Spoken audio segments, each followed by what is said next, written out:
Price Lord. இவ்வளோ நாளா தேவையான வசதிகள் இருந்துச்சு. அதனால சிலர் என் கூடயே இருந்தாங்க. ஆனா இப்போ நான் ஒரு கிரிட்டிக்கலான ஒரு சூழ்நிலையில இருக்கிறேன். என் வாழ்க்கையில அடுத்த ஸ்டெப் எடுத்து வைக்கிறது கூட எனக்கு வழி தெரியாம நான் இருக்கிறேன். ரொம்ப கஷ்டமான ஒரு நிலைமையில இருக்கிறேன். என் கூட யாருமே இல்ல. அந்த டைம்ல என் கூட இருந்தாங்க. ஆனா இப்போ ஒண்ணுமே இல்ல. நான் கஷ்டத்துல இருக்கேன். நான் ஏதோ ஒரு பிரச்சனையில இருக்கேன் அப்படின்னு தெரிஞ்சுக்கிட்டு, அவங்க எல்லாருமே என்னை விட்டு போயிட்டாங்க. ஸோ நான் இந்த தனிமையான நிலைமையில இருக்கிறேன். நான் யார் கூட இருந்தாலுமே அவங்க என்னை யூஸ் பண்ணிட்டு தூக்கி போட்டு போயிறாங்க. அப்படின்லாம் யோசிச்சுட்டு இருக்கீங்களா? எனக்கு பிரியமானவர்களே, யோசுவா 1ஆம் அதிகாரம் 5வது வசனத்துல, மோசேக்கு அப்புறமா யோசுவா நான் எப்படி வழிநடத்த வேண்டும் என்று தெரியாம திகைத்து போய் நின்று கொண்டிருந்தாரு. நான் மோசையோடு கூட இருந்தது போல நான் உன்னோடு கூட இருப்பேன்.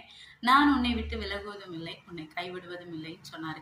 அதே யோசுவாவோடு இருந்த தேவன் இன்றைக்கு நம்மோடு கூட சொல்றாரு, நீங்க எதை குறித்தும் கவலைப்படாதீங்க. அவர் உங்களை விட்டு விலகவும் மாட்டார், உங்களை